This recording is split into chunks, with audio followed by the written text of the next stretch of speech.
Thank you, dear viewers, for joining us on this edition of The Inside on Equinoxe Television.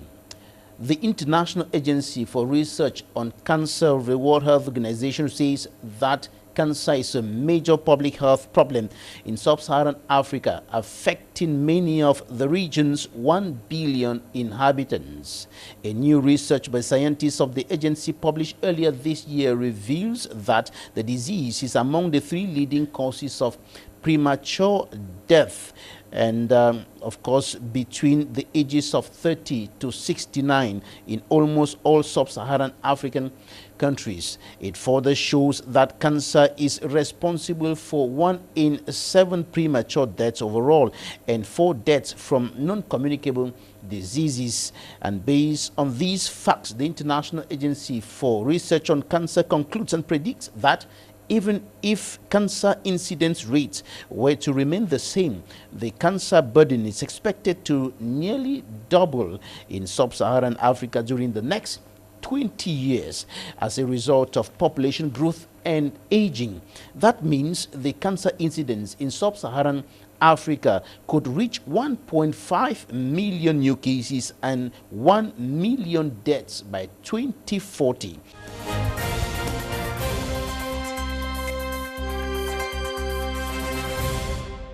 Our guest today is Professor Paul Mobit. He is a radiation oncology physicist.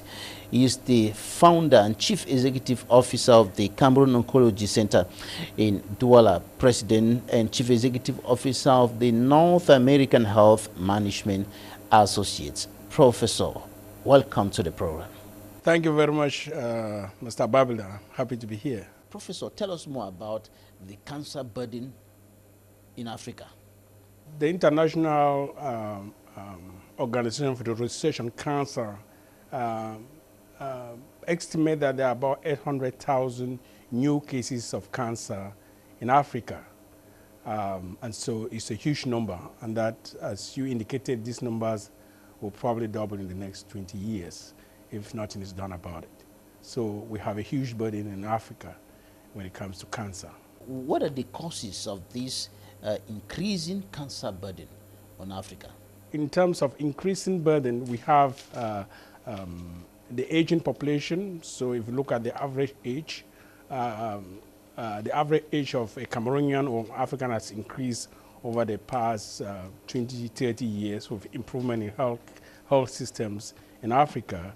And cancer is generally a disease of the older people. When I say generally, it doesn't mean that cancer doesn't affect children, but cancer is a disease. The cancer incidence increases as you get older. Your probability of getting cancer increases, and so increase in age, an average age of an African leads to an increase in incidence. So that's also. Then there's also changes in environmental. There are changes in the food we eat. People are getting more fat and now less active. All of these impact the number of cancer cases that we have in Africa. Then you have things to do, cancer that are related to viruses that we have as well. So this is the case. I would say also, you know, there are some cancer that have an HIV link, HIV AIDS. And so the cases, we know our cases of HIV and AIDS is higher than other regions, and therefore you also expect cancer-related that have HIV AIDS as the origin will also increase. So these are some of the issues that play in terms of the number of cancer cases that we have in Africa. What about poor or difficult access to healthcare? In many African countries, a good chunk of the populations are unable to access quality healthcare.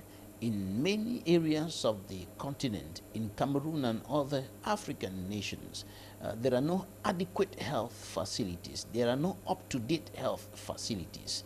And many of the people know little or nothing about cancer, about diagnosis, about screening. Yes, I think when we talk about the incidence, yeah, we know that is increasing.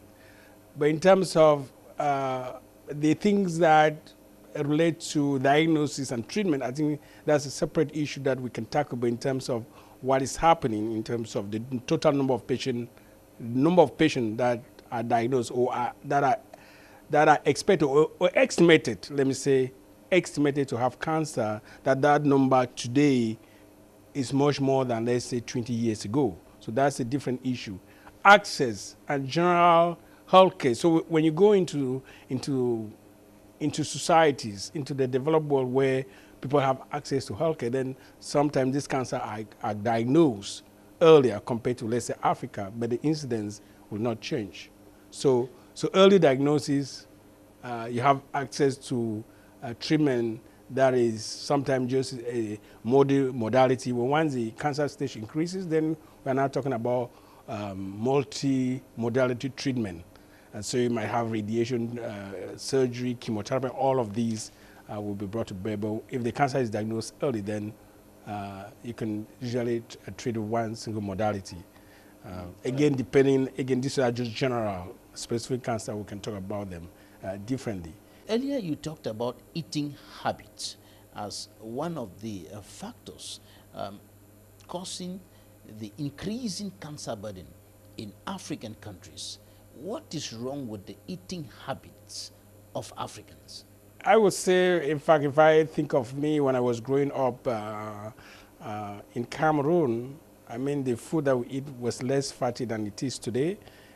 We're more active. I mean, even my parents certainly were more active than me. So we know that the food that we eat, the processed food, the more fatty food you have, that has an influence in terms of increasing your probability of having cancer. It doesn't, it's not a single factor, but it's a combination. So it acts in combination with other factors. So cancer is a disease which I would describe coming from inside you, that could be made up of your genes, of what you have, your gene. Then something coming from outside, which could be now environment, something to do with your lifestyle, which goes your social factors, maybe you're smoking, maybe you're drinking. All of these combine to increase your risk of getting cancer. So when you look in Africa, for instance, the more fatty food. So the things that are internal we cannot change. Your genetic makeup we cannot change. So you have a gene mutation that might make you liable to having certain kinds of cancer. That is fine. You cannot change that. But the other environmental things, like if you are smoking, if you are drinking, or you live in an area where insanitary area, yeah, that could also affect your probability of getting cancer. Can you tell us more about the hereditary factor? Yes, it's just that, for instance, you have the gene for, let's say, breast cancer, BRCA1, BRCA2, where which is transmitted, yes. So you could have the mother, even the far aunt. So your far aunt might have that gene and you have that gene. But there's likelihood that maybe if your far aunt or a direct relative, could be your far aunt, could be your mother, might have that, and then you as a daughter will have that likelihood. So that's why when you come for cancer screening, or when they do an evaluation, they always ask you, do you know who in your family has cancer? So that's important because you take that into consideration. In many African countries, high alcohol consumption is almost endemic. And you highlighted this as a risk factor or an enabling factor. How much does this factor contribute to the increasing cancer burden on the continent? We know that drinking alcohol will increase your probability of having certain cancer. And so in the United States, for instance, when you see people with head and neck, or even here in Cameroon as well, or smoking, these are all, they are related. But what factor it contributes, what, if I put it as I indicated before, you have the environmental, you have the genetic factor, and then you have these social habits. All of them individually contribute to you having a certain type of cancer. And therefore, what will I give?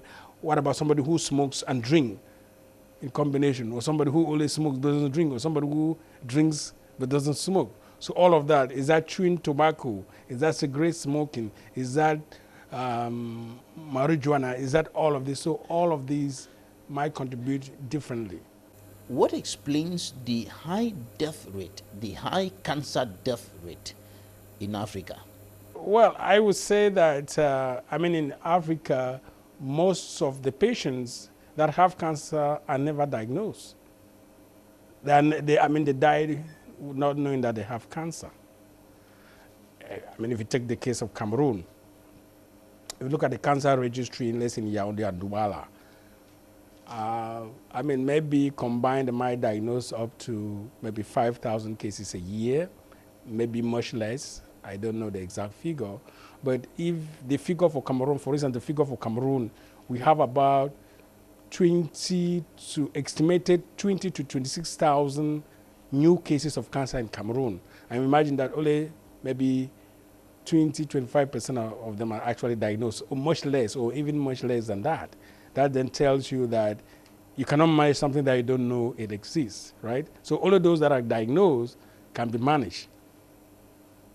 So that's already a big problem. If somebody has HIV or AIDS and you don't diagnose it, then you can't treat it when you don't diagnose. You have to treat something that you diagnose.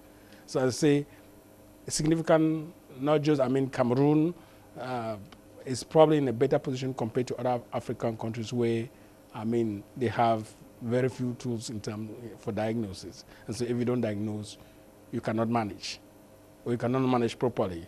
Now, among the different types of cancer, cancer of the lungs, cancer of the cervix, cancer of the bones, cancer of the blood, prostate cancer, are there some that are more deadly than others? Yeah, there are some that are more deadly. There are some that will depend, they might be deadly, depend on when they are diagnosed. For instance, something like cervical cancer is quite easy to be treated with just a freezing of the tissue when it just starts. As it develops, it becomes increasingly difficult until at the time where it starts spreading to other organs, then it becomes very, very difficult to treat. So something like cervical cancer, when you look at the 5-year survival, like say in the United States, is very high. Because why? Or prostate cancer, for that matter, is diagnosed early because people have access to good health care. Good health care translates that if you have some issue, then you're able to be diagnosed early. You go to see your doctor or your nurse practitioner, and you're diagnosed early. So if it doesn't, he can send you to a specialist who then help with the diagnosis. But if you don't have good health care system in the first place, then people might be thinking that maybe the disease or the problem they're having might be related to something else. Or you go to doctors who don't have a lot of experience in this, they might be treating it as something else, and then while the cancer is growing as well. It's not just a problem in Cameroon, it's a problem all over in Africa, and also some of the developing countries in South America and in the Far East. So the problem of diagnosis problem of diagnosis is a real issue. Blood cancer seems to be quite specific and different from the other cancers or types of cancer that affect specific organs. This one is in the blood. Yes, I would say, compared to solid cancer, which is cancer that in the prostate, which is a solid tumor. You have prostate, cervix, breast. Blood cancer is a little bit different, so it attacks some of the cellular component of blood. So and therefore the presentation to the patient is a little bit different. So that's certainly different from a solid tumor where you can actually see. In terms of diagnosis of blood cancer, that take a completely different route, and you need specific equipment and technology to do that compared to, let's say, solid tumors and laboratories to confirm that. When I say its presentation, so from the start to when it's getting too serious. Prostate cancer, for instance, from when it starts, and then to where it progresses when it moves from now your prostate to a different organ. Or for breast, when it moves from the breast maybe to the lymph nodes, now to a secondary organ, could be the brain, it could be the liver, it could be the lung. So the presentations are different. The diagnosis tool that you use for them are also a little bit different too, yes. I said earlier that cancer is deadly, no matter the type. However, I think we should mention here that cancer is not a death sentence.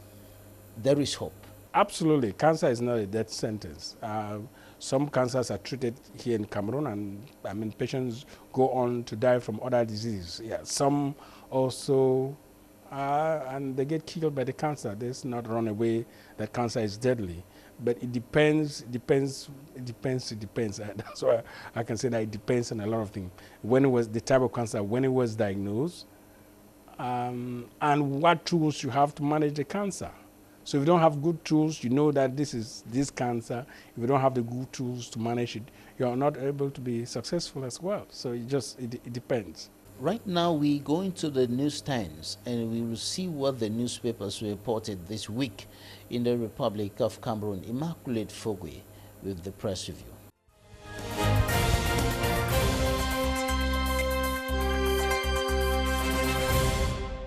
As reported by the Guardian Post, fuel price hike imminent as government hints on cutting subsidy by 50%. According to municipal updates, senatorial election, CBDM clips wings of aspiring regional municipal councillors. The Voice says senatorial elections 2023 political gimmicks. Mano, the reporter, SDF NEC reorganization Littoral region, Honorable Jean-Michel Nincher, and tight corner as Mochigal Commission gathers storm. According to the Guardian Post, Customs generates over 897 billion francs CFA in 2022. Municipal update says 2025 presidential election, powermongers confused over the unpredictable nature of President Paul Biya. The median thinks Prime Minister Chief Joseph John Gute has cause to smile concerning the Olimbe Stadium scandal. The Sun highlights the message addressed to diplomats by the head of state. He says dialogue and negotiation is a key to ending conflicts in Northwest and Southwest regions. Municipal updates. Rebuilding the Northwest region, Media Node throws weight behind reconstruction and development plan. The Horizon exclaims, after falling out with sponsors, Francis Ngannou stripped off UFC heavyweight crown.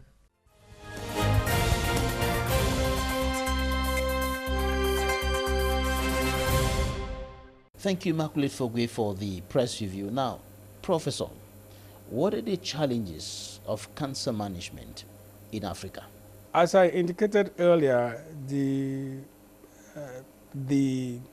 management of cancer in Africa is, there are so many challenges, to put it quite simply. There are so many challenges, management. So first of all, we go from diagnosis.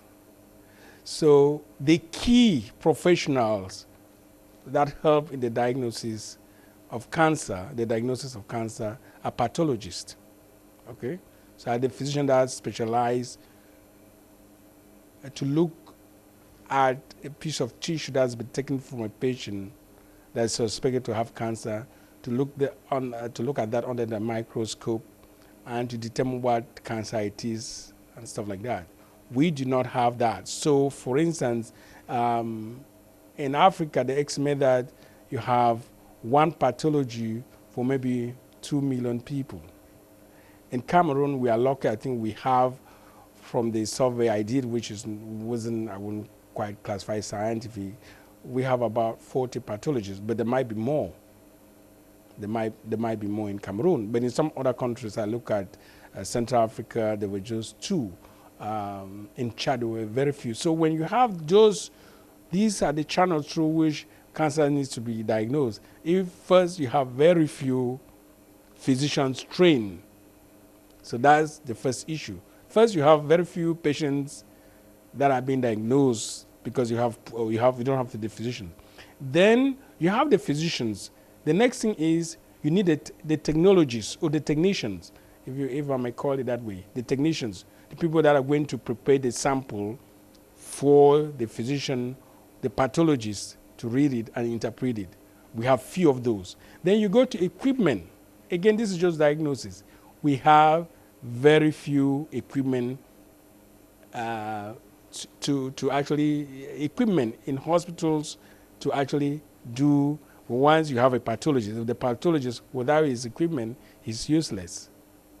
So you need equipment for the diagnosis to help him prepare and interpret his result. Then if you manage to have that information, so you've confirmed the patient has, let's say, prostate cancer as an example, or cervical cancer as an example. The next thing that you might need is my prostate cancer localized in my prostate, or has it gone to other organs? Because that's going to help you determine how you are going to manage this disease. Then you start looking at things like, okay, if I need to do that, maybe I need a CT scan. We have quite a lot of CT scans in Cameroon, so that's a good tool you can use. Then you need something like nuclear medicine. Nuclear medicine, we have SPECT CT or PET CT, which are expensive equipment that takes money to buy and run, and people train to work on them. Cameroon has none, as an example. Cameroon is not unique. Nigeria did not have any nuclear medicine till a few years ago. Now they're actually installing their PET scanner. But most countries in Africa do not have access to that. Patients sometimes from Cameroon have to travel maybe to Morocco to have this type of equipment to be used so that they can see whether the cancer has spread. So you have, these are some of the challenges. We're not even talking about treatment, we're just talking about diagnosis. So you've diagnosed, you have few equipment to diagnose, you have few physicians that are trained to do the diagnosis, you have few technicians that can help in the preparation of the sample and all that. Then with that, with modern tools, you might want them to look at, does this patient have, are there some genetic defects, are there some biomarkers that you can use? We don't have that in Africa. We don't have this equipment in Africa, in most, generally in most African countries. Or sometimes you have a doubt. Maybe you ask for a second opinion on a sample. So the first pathologist might say, okay, we have, this is prostate cancer or this is cancer. And sometimes the clinical manifestation does not match with that. So you ask for a second opinion. It might take another 6 weeks. So even the time from diagnosis, from the time you take the sample to when you get the final report about whether there's cancer or not, is long. And then you have the other thing that you need to determine, is my cancer, to look into the chemistry, into the biology of the cancer. We have very few of them. Histochemistry equipment, like in Cameroon and in other African countries. So sometimes these samples are sent out of Cameroon. And even if you're to have them, again, you lack the technicians to work on them. So you see a myriad of issues to do with equipment, staff, physicians, and staff in terms of technologies or technicians. So you can see the problem is huge. That's just about diagnosis. Now, what about treatment? Treatment seems to have the same or similar challenges. Yes, there are similar challenges. I would say for something, for instance, the main way you treat cancer, there are various, but you have the key principal means of treating cancer. The first is you have surgery. So if something that is localized, the surgeon can go in and take it out, right? And so you eliminate the cancer that way. Or you can do chemotherapy, which is systemic, right? So you can treat the cancer that way, or you can use radiation therapy. Or you can use all of these in combination, or two of these in combination. And so, do you have a surgeon? Do we have a surgeon that are specialized, that are not a general surgeon, but surgical oncology, that are trained to take out the tumor? Because not any surgeon that will go in and just take the tumor like that, right? You have to be trained. You need to know what to do. And so we don't have that. Sometimes we just do general. There are very few surgical oncologists, for instance. And so those are issues. Now, even when you come to chemotherapy, the chemotherapy drugs are much more expensive than your general drugs, maybe for high blood pressure or for other diseases. Chemotherapy drugs are generally very expensive. The other thing is that to administer chemotherapy, you need to be in a hospital setting. So the patient needs to be hospitalized or come for 6 or 7 hours for the chemotherapy to be administered. You can see the cost. The cost related to the administration of chemo, or buying the chemo, and sometimes hospitalization. That will be different from even HIV or AIDS, where the patient might take their treatment at home. Here you have to take the treatment in a hospital setting, which makes it quite expensive. Then if you talk to radiation therapy, which should be used in about 65% of all cancer cases in our ideal world, then you see that the facilities are not even available. So these are huge issue. I can tell you the issue of radiation therapy because that's my area of expertise. And the issue I look at, for instance, in the case of Cameroon, I can identify 18 problems in terms of radiation therapy, or why we cannot adopt radiation therapy easily in Cameroon and in so many African countries. What are some of the major problems among the 18 that you mentioned? Let's look at the linear accelerator, which is an equipment that you need in order to treat cancer with radiotherapy. So a linear accelerator, a brand new linear accelerator costs anywhere from about $1.5 million to $3.6 million. That's what? That's about $1 million up to anywhere from $2 to $3 million. This is money that you can build a district hospital with. That's for a single unit. That's for a single linear accelerator.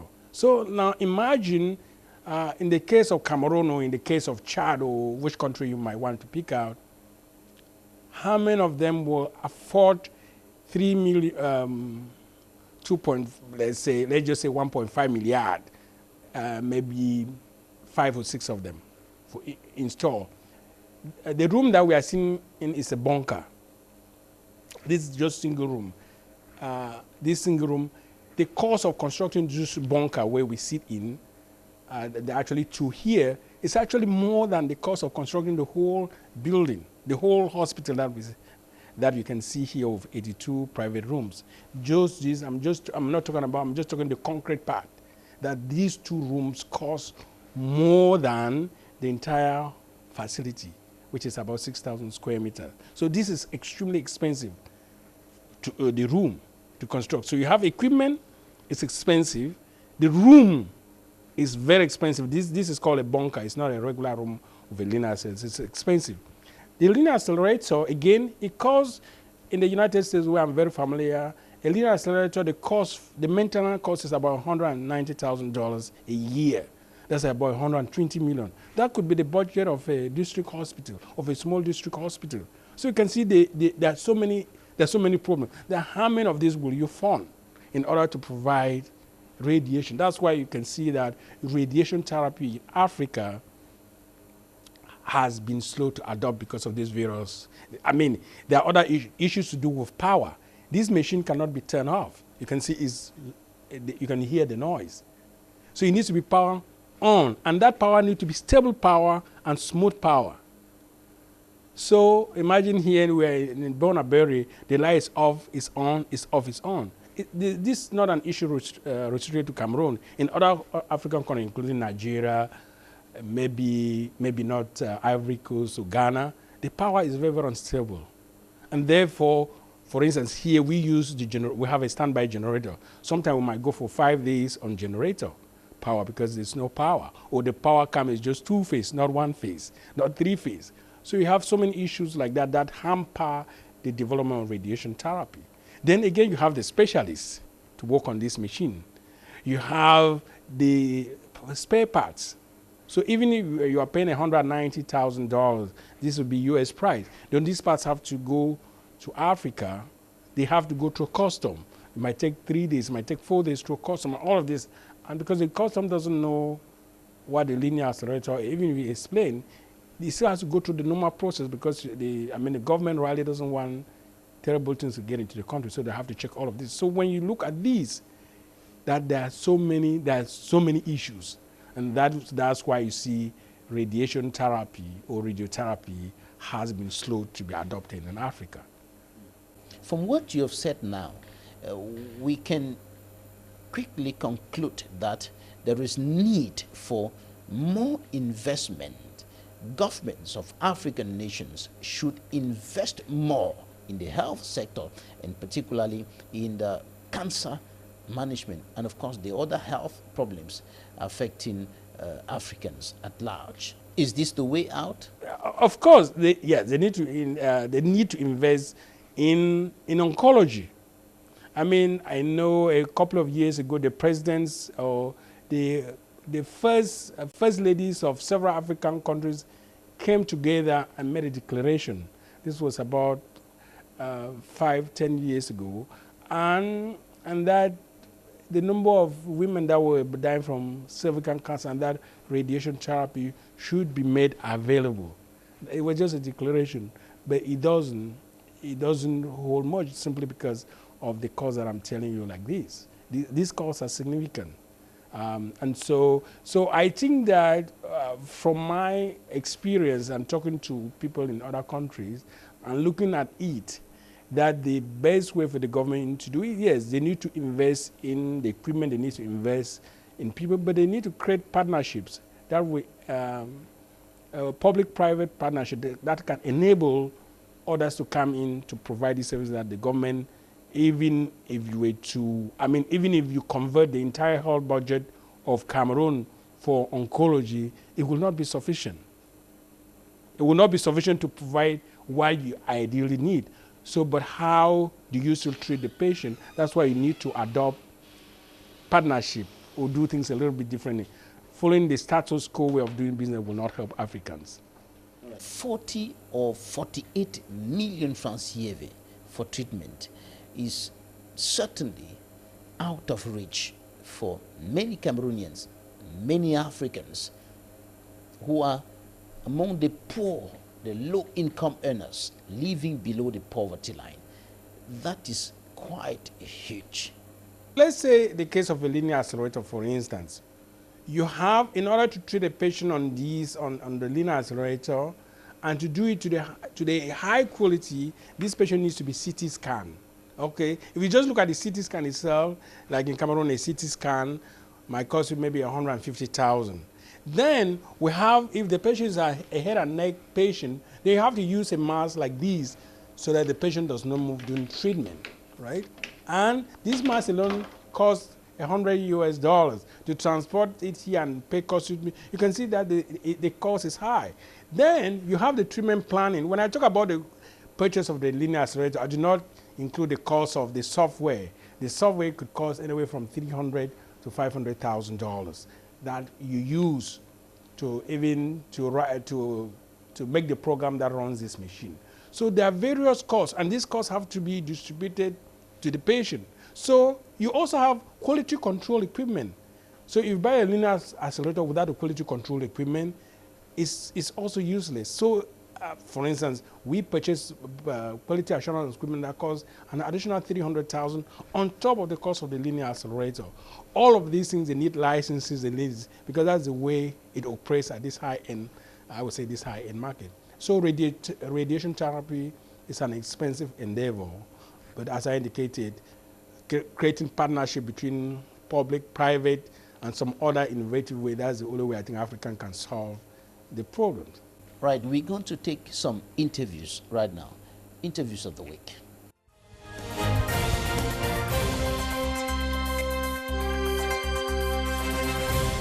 The neurological disease is any kind of disease that affects the nervous system. So that's the brain, the spinal cord, and the peripheral nerves. The most common ones that everybody knows of is stroke, epilepsy, pain, Headaches are very common, and they can be quite debilitating, and infections that affect the nervous system. The biggest challenge is that there are so few of us, and the tools that we need to practice effectively are hard to get and often very expensive, which means that the people who have neurological disease have challenges, one, finding us because there are so few of us, and when they do get us, some of the things that they need in terms of medication, tests, investigations are often beyond their means. School-related gender-based violence stems from home to the society and to the school. And many of us, even us standing here, even me, we have faced this kind of violence. Either you were sexually harassed, either you were punished because you were talking to a girl a teacher was looking at, either you are a girl who was punished because somebody wanted to get you and you refused, either you are a teacher who is being hated by a child because the parents are rich and they don't respect you. So there is a lot that is going on in schools, and the only way we can create, we can inculcate, we can conscientize the society is to use the media. And I really strongly and I believe that the respect for the media is very important. We understand and we know that journalists, the media, you are the watchdogs of the society.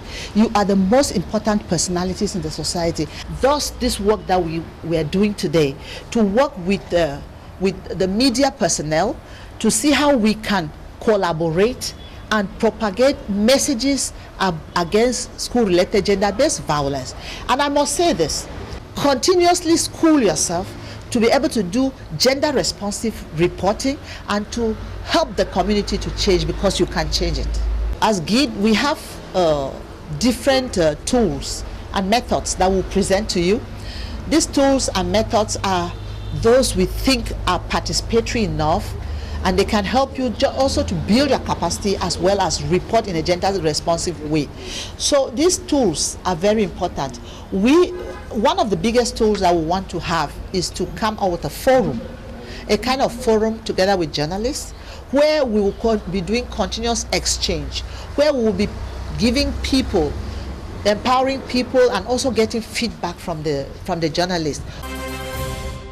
The creation of special treatment centers at the level of regional controls and divisional controls that will enable authorizing officers to execute their budget themselves, and the financial controller will be left with the task of exercising his role as the judge of regularity of expenditures. Another innovation is the optimization of the mobilization of non-fiscal revenues.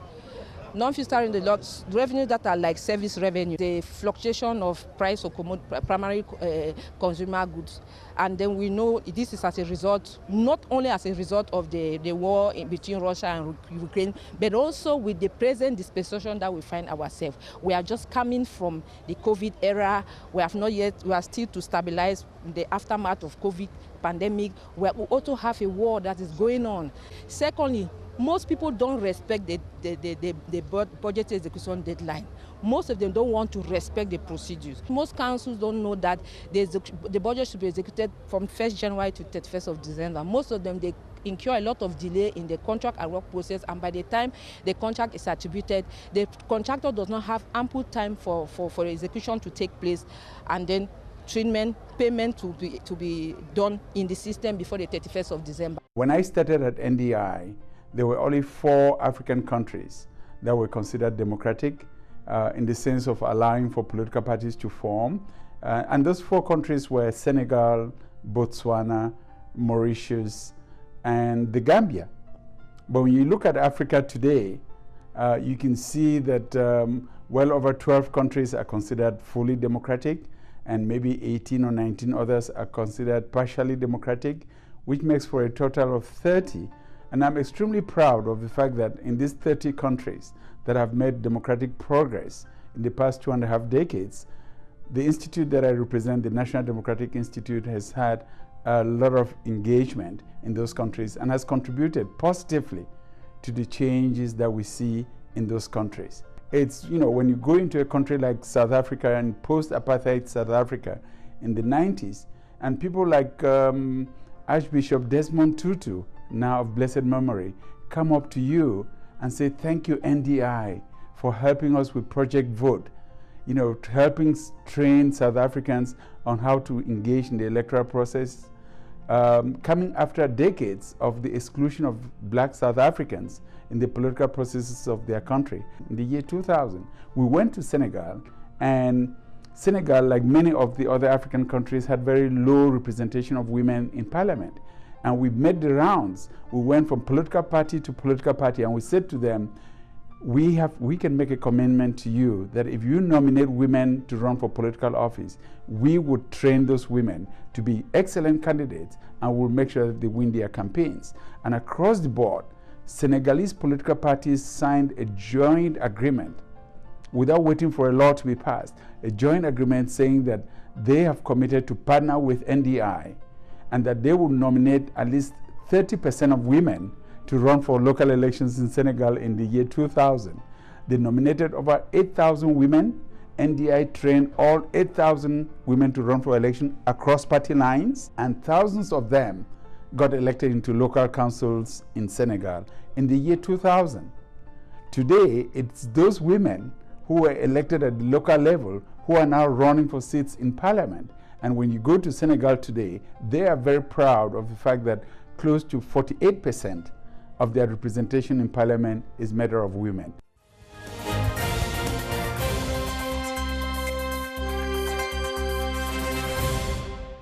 You're welcome back. We are still with our guest, Professor Paul Mobit, radiation oncology physicist.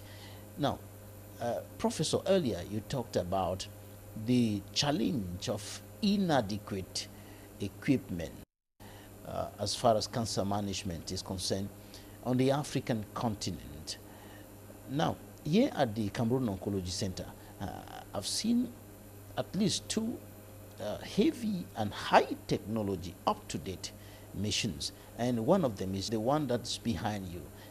Can you explain the function? What is the machine that's behind you, and how does it function? What is it used for? This is a medical linear accelerator. So the medical linear accelerator in general is the core to modern radiation oncology or to modern radiotherapy. So this machine behind me is a modern machine. We have several energies, electron and photon energy. It has a portal imager, so we can actually take a picture of the patient before we treat, and we can move the patient so that the patient aligns with the way the patient was scanned. It has what they call MLC. So we do IMRT for those who are in the field, intensity modulation radiation therapy. We also do a rapid arc bed with what they call standard MUs. So there's no dose variation when you treat. And the dose rate is very high, so we can actually treat a high number of patients on this machine. So this is the engine. So in some big centers, like if you go to MD Anderson, they will have about MD Anderson Cancer Center, which is the biggest in the world. They will have about 23 of these. What's the difference between the high technology CT scan that you have here and the regular CT scan that is used in some of the centers, some of the health amenities in the Republic of Cameroon and other African countries? The CT scan that we have here is what we call a big bore radiation oncology CT scan. So we are able with this one to do 4G. So a moving object we can image very, very well on that CT scan that you saw. The image quality is much, much better than the other CT scan. Then it is adapted so that the CT scan that is image that is gotten from that scan, we can use that to plan the radiation treatment for each patient. So they work in combination. So that's, again, much more expensive than a regular CT scan. And it provides us more information. Some of them we can actually outline the tumor in some of the software that it comes with. With these high technology and up-to-date equipments, is it possible to handle all cases of cancer? I would say we can handle for solid tumors. So tumors anywhere in the body, we can we can do it quite effectively. Can state subventions help to reduce the cost? Yes, state subvention can help. We are working with the government of Cameroon. In fact, we have a partnership agreement we've signed with the government of Cameroon to do exactly that. But government works a little bit slowly sometimes, but it's working to bring help to some cancer patients. Again, we are talking this machine, as we sit in this room, can treat with maybe 300 cancer patients a year. So if we have another machine in the next zone and operate just one shift, we'll treat another 300. If we double and have two shifts, that's 1,200. So from the 25 or 26,000 cases that we have, you can see that this is just a drop in the pocket.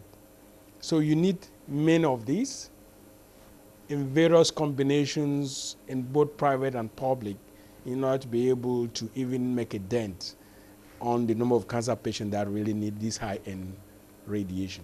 Right. So that's what I can say with regards to that. So and actually just, in fact, in all of Africa too, they need something like that. I mean, every country should at least have one or two, even though if not going to help, can at least help some patients rather than sending patients to India or outside of Cameroon or outside of Africa, supporting the healthcare system of India rather than building up our own. I think I would prefer that Cameroonians or Africans build their own system up, not to send the patients that are able to afford to India and to Europe, to South Africa, to build the healthcare, because they're not treating you at a subsidized rate. They treat you at a regular price. So they are charging the full price to you when you come from Cameroon. And so, but Cameroonians and Africans should build their own system and support their own rather than subsidizing other systems. Let us focus on one of the types of cancer. And this is because October is the breast cancer month, and we want to focus on breast cancer. Research has shown that Africans or people of African descent, which include Africans and African Americans or African Brazilian, are more susceptible to having breast cancer, and the bad type of breast cancer, triple negative breast cancer. And it affects much younger women than, let's say, other types of breast cancer that may be affected older. And so the issue of breast cancer has to be taken by Cameroonians and Africans much more seriously than maybe in the past, because it's shown that compared to the white man, we are more at risk when it comes to breast cancer. And so, so the most important thing is for women and for the families to encourage women as soon as, I would say probably from the age of about 30, to go for regular examination, which I'm not talking examination based on getting a mammogram or anything like that.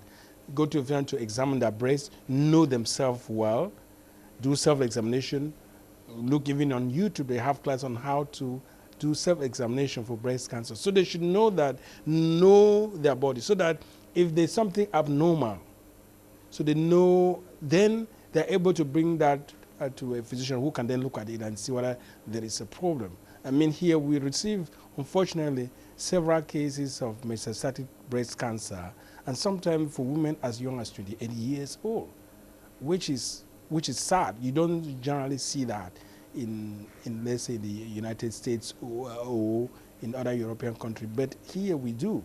And so that really confirms this fact that breast cancer is an issue in Black Africa, if I can put it that way. And therefore we have, screening is important. Self-examination by the women, once they see something that's abnormal, or this breast is, maybe look in the mirror and see the breast, maybe it looks differently or is seen differently, or the nipple of one is bent or something, or pointing some way rather than pointing the other way. Everything should be symmetrical. Once I see noticing things like that, they should go for a physician to adequately evaluate it or examine it.